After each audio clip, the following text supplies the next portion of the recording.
Hey everyone, welcome back, and today let's solve LeetCode problem 3335 titled Total Characters in String After Transformations Part 1. So we're given a string s and an integer t representing the number of transformations to perform on our input string s. In one transformation, every character in s is replaced according to the following rules. If the character is a z, we replace it with the string ab. However, if it's not a z, we simply replace it with the next character in the alphabet, right? So if it was a and that transformation, we replace it to a b. From B, any character would go to C, and so on and so forth, and from Z, it would kind of rotate back to AB. Now we want to return the length of the resulting string after all exactly t transformations, and since the answer may be very large, we want to return it modulo or modded by 10 to the 9th power plus 7, which I believe is really just a large prime number used for modular operations similar to the problem that we're currently dealing with today. So in example 1, we have our input string s to be a, b, c, y, y, and in this case t equals 2 signifies that we want to actually apply or have two different transformations, and exactly two different transformations on our input string s, and return its length when we're finally done with it. Now if we look at the first three characters of our input string s, a, b, and c, we know that even if we apply a transformation twice, they're not going to increase the length of our input string s. Why? Because they're just going to change characters. A is going to go from B to C, B is going to go from C to D, and C is going to go from D to E. And then we're going to kind of rotate or tie back like we saw with Z to increase the length from one character to two, and so that's not going to actually impact our answer directly. However, for the two Y's at the end of our input array, we see that in the first operation, they both become Z, and in the second operation, they both actually increase the overall length of our input string s because they tie back from a z back to an ab, right? So since y becomes z, and then from there they become ab each of them, we know that we increased the final length of our input string s by 2, one character for each of the y's, as they both tied back from z to an ab, increasing their character respectively by 1, right? And the final form, if you will, once we apply all the both operations, in this case because both t is 2 on all the characters of our input string s, we see that the final input string, or rather final resulting string I should say, would be c, d, e, a, b, a, b. In this case that's going to have 7 characters, which is why 7 is our output. In example 2, applying very similar logic here, we have a z, b, k, and in this case we only apply one operation. All three characters A, B, and K will not change in length because none of them are Z. The only character, if you will, that can change the length of our overall string and increase the characters that we have is if it's Z, right? In this case, we only have one Z, we only apply one operation, and so we only increase the number of characters by 1, right, for that specific Z and the one operation that we have. So A is not going to change, B is not going to change the length, K is not going to change the length, but Z would become AB, and so it would go from AZBK to BABCL, right? So BABCL. And in this case, it has a final length of 5, which is why 5 is your output. So for the constraints here, we see that the length of our input string s is going to be between 1 and 10 to the 5th power. S is only going to consist of lowercase English letters, and our t value, basically the number of operations or transformations that we have to make to our input array, it's going to be between 1 and 10 to the 5th power, which leads us to the main observations that we really have to make to solve this problem. So the first main observation that we really have to make is, you could think of this initially as a simulation problem. Really just for all transformations t, just go through every character and apply the transformation and increment or change its characters accordingly. But that would actually be really efficient. Why? Because t can actually be really large, up until 10 to the 5th power, and combined with the length of our input string s also being up till 10 to the 5th power, that would make it very inefficient for larger t's and longer string values. And so how can we kind of optimize our solution to, kind of counteract these large input constraints? Well, we can actually track the count of each character and then actually monitor and and kind of see how those specific counts of the characters change within each observation.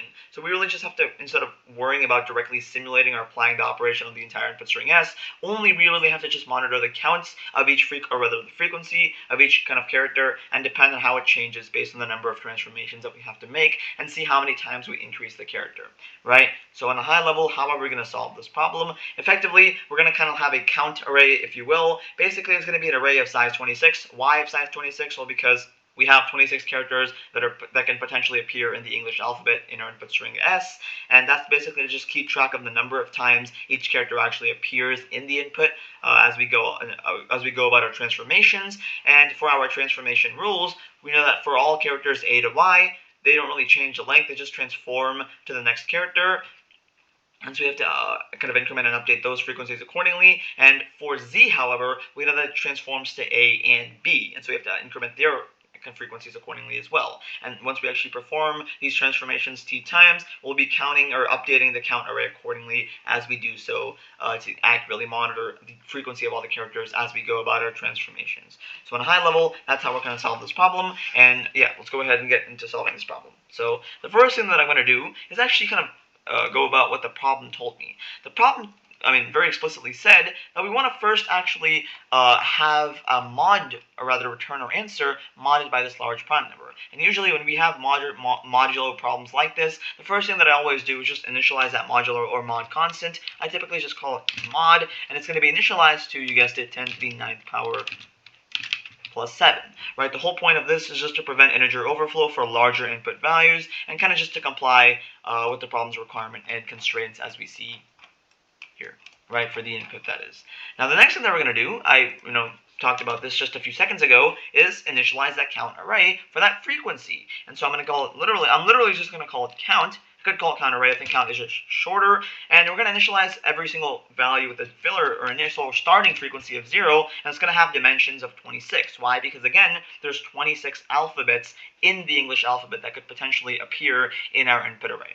Right? That's going to, again, represent the counts of each lowercase letters from A to Z, and it's going to basically be just initialized to a count of 0 for all 26 characters initially, before we actually start building and incrementing those values accordingly once we begin our transformations on the input string S.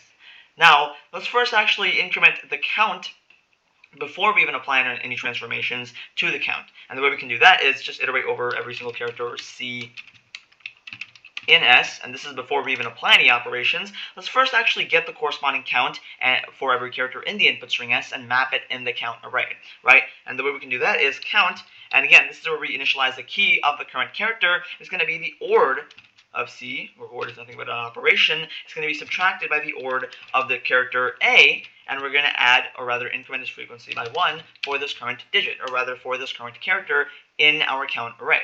Right? So effectively, we're iterating through each character C in the input string S and incrementing the corresponding count of it in the count array. Now, the expression ord of C minus ord of A basically just gives us the index for the character.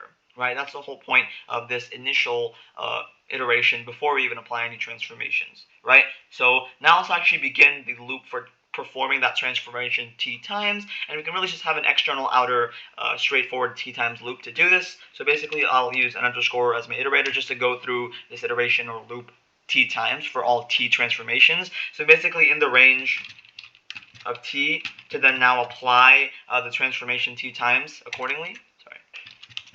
My bad. And in this, we'll first initialize the new count for the updated counts of all the new characters, or rather, the updated counts of all the characters that we're going to be changing in this current transformation to update that accordingly. So I'll call it new count, and it's going to still be initialized to all zeros with the same dimensions of all the 26 potential characters that we could have in this current iteration in our input string S. Again, the whole point of this new count is to do nothing but store the updated counts after the transformation, that is, right after each transformation, I should say, right? And once we actually get that new count, now we'll iterate through for I in the range of, now in this case, 25, and for every, sorry about that, and for every value that is in this range, we'll get new count, and we'll get to I plus 1. Whatever value we're at right now, we're going to go to the 1 value above it, so I plus 1, and we're going to set that equal to then count at I. the current value I. And to really explain why we're doing this, effectively, we're only iterating through the range from 25 and not 26, well, because we know that z is actually not going to just go to one singular character. It's going to increase the length by going to a, b. And so we're only in this for loop here iterating through for all the characters a to y, right? Basically indices 0 to 24, if you will, of the English alphabet, right? And for all the characters a through y in that range of indices, basically they're each going to transform in the next character. And the way we can kind of simulate that in our count array is setting in the new count at I plus 1 count at I. Because let's kind of take a look at an example real quick. If we had, per se, 1b, we know that the number of b's that we currently have, that's how many b's that we're going to add and set to the frequency of the number of c's. Why? Because the number of b's in this current operation are then going to be turned into c's. And so if we had 3 b's in our current input array, we know that those 3 b's would then turn into 3 c's because they're all going to be transformed in the current transformation. And so we're going to set new count at the next index, basically the next adjacent element or character in the English alphabet, if you will, by index, is going to be set to the number of characters we currently have. And so if we have 3 b's, currently we're going to now have 3 c's in the next iteration because all those b's are then transformed into c's with the current transformation t, right? That's what this external outer loop is basically doing, right? That's why we're having that's the whole point of the new count at I plus 1 is equal to count at I. Now, once we actually get that out of the way, now we want to actually take care of our new count adjusting as well once we actually get the transformed part of this. What if, again, right, because this is only handling the case for characters a through y. What if, or the current character that we're at is not an a through y character? What if it's a z? Well, if we have the character z, meaning it's an index of 25, we know it transforms to a and b. And the way we can actually account for that in the new count is get new count. And what's the index of a in the English alphabet? It's nothing but 0. Why? Because it's the 0th or initial character in the alphabet. And we're then going to increment that by the number of z's we have. How many z's do we have? Well, it's nothing but count at 25 because the 25th index is the number of z's we have in the current iteration that are then being transformed to a's and b's. And very similarly, new count at 1, the number of b's we have are also going to be incremented using the same logic of the number of z's we have because z's go into both a and b, right? Very similar logic as we saw on line 10, where basically for character z that has an index of 25, we know it transforms into both a and b, and so the number of new a's and b's that we have in this iteration is basically just going to be the number of z's we have, right? Because again, if we have per se 4 z's in the current iteration before we actually apply this transformation, we know that the 4 z's are then all going to become 4 a's and 4 b's. And so now we're going to have that x number of a's, whatever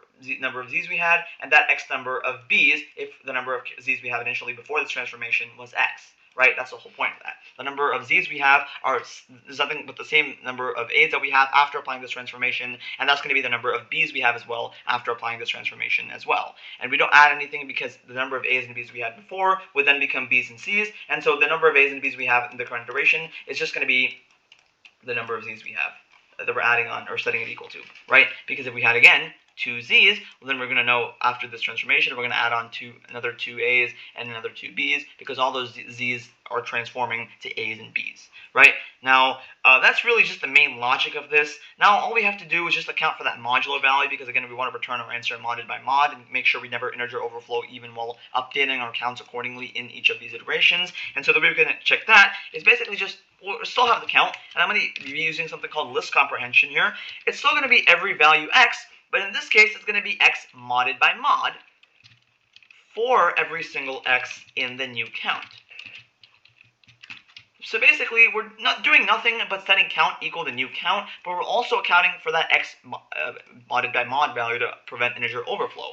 So basically, for every single value or element or frequency in the new count, we're modding it by mod and still setting that new count once it's modded fully for every character to count, right? Basically, we're updating the count array with the new counts after this transformation and taking the modulo by mod to prevent overflow for any frequencies that we have. And finally, on line 12, or rather line 14, sorry about that, once we actually finish this for loop here once we actually finish all t transformations. Once we exit this outer loop here, the only thing that we have to do is return the new number of characters that we have. How can we store or obtain or retrieve the total number of characters that we have? It's nothing but the sum of all the frequencies. And how do we get that? Well, it's basically just going to be returning the overall sum of count, because count stores nothing but the frequencies of all the different characters, and so we sum up all the frequencies of all the different characters. That's going to be the number of characters that we have. But also, don't forget, we want to mod it by mod because we want to avoid integer overflow. We're returning the sum of all the frequencies or counts of all the elements once we apply all t transformations that's stored in count, and returning that by mod, or rather modding that by mod and returning that corresponding value. So unless I made any syntax errors here, they should be accepted and there should be a valid solution. So let's go ahead and verify that.